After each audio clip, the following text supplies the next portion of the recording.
Health and fitness fads come and go all the time, but unfortunately not all of them are worth your time and effort. Some of them don't work, some of them are overhyped, and some of them are just plain dangerous. But functional strength is different. While functional strength is very much in vogue right now, it's not a fad by any means. In fact, functional strength is the opposite of a fad, and it's a step in the right direction for all of fitness.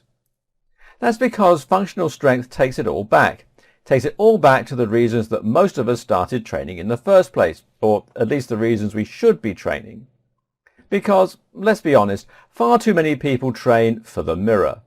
How many guys do you see pulling up their t-shirt in front of the mirror after a set of sit-ups?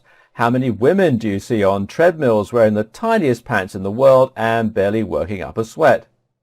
Do you think these people are training for the right reasons? And how about the guy who's so ridiculously muscular that he can't touch his toes anymore without busting a gut? This isn't fitness. Not really. And that's what functional strength addresses. As the name suggests, functional strength is strength that is functional. In other words, it's strength that you can use. So you're not trying to look strong or look healthy, you're trying to be those things. This is the difference between training like a gym bro and training like Bruce Lee. Which would you prefer? And don't worry if you're not super fit or if you don't have any interest in becoming an elite athlete. Functional strength is important for everyone. Functional strength helps you in every aspect of your life because it gives you better control over your body and your environment. Functional fitness extends to things like flexibility, correct breathing techniques and posture. All these things enable you to move with less pain, more grace and more speed.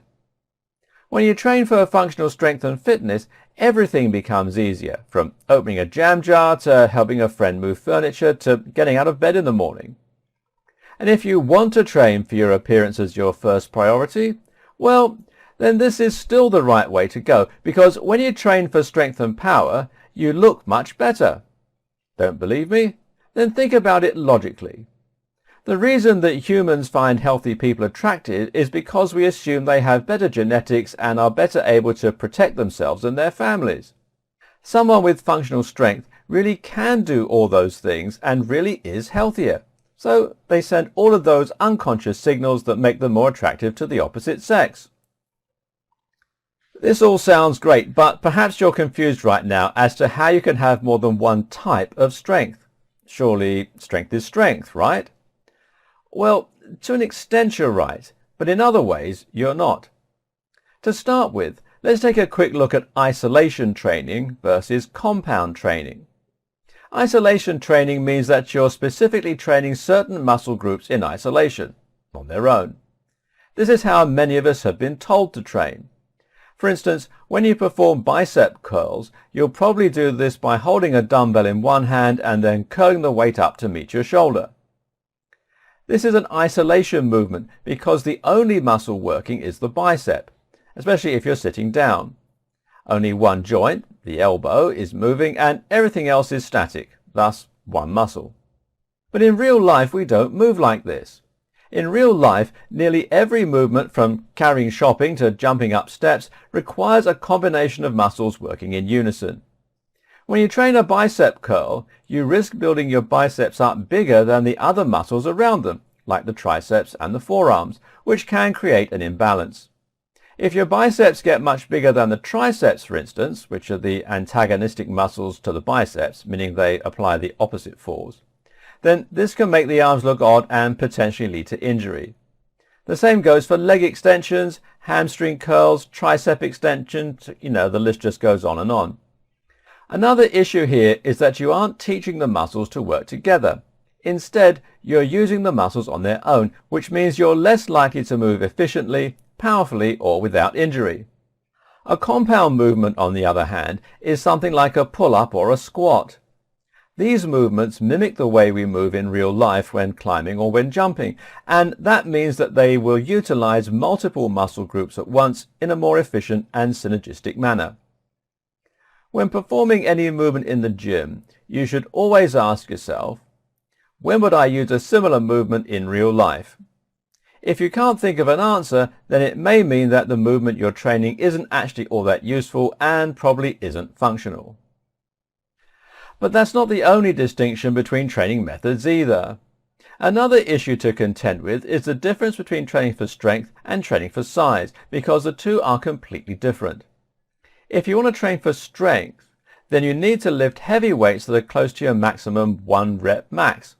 This means that you're really pushing your body to exert as much power as possible, and the more you do this, the more you'll be able to improve your mind-muscle connection, create tears in your muscle fibers to strengthen them, and improve your technique for generating maximum power. But training for size is a little different. When you train for size, it's more important to focus on getting pump. This means you're flooding your muscles with blood and metabolites that stimulate growth. The best way to get pumps is to use higher repetitions. In other words, to use lighter weight, something that you can lift maybe 8 to 12 times, and to do lots of sets. The technical term for these two types of strength training are myofibrillar hypertrophy, that's strength, and sarcoplasmic hypertrophy, size. Both do have purpose. Training for size also means training for endurance, and if you work to build swollen muscles, it means you'll have plenty of fluids in your arms to power you through a long workout session. In the real world, this might be the equivalent of carrying heavy bags a long way without fatiguing, so it's certainly useful.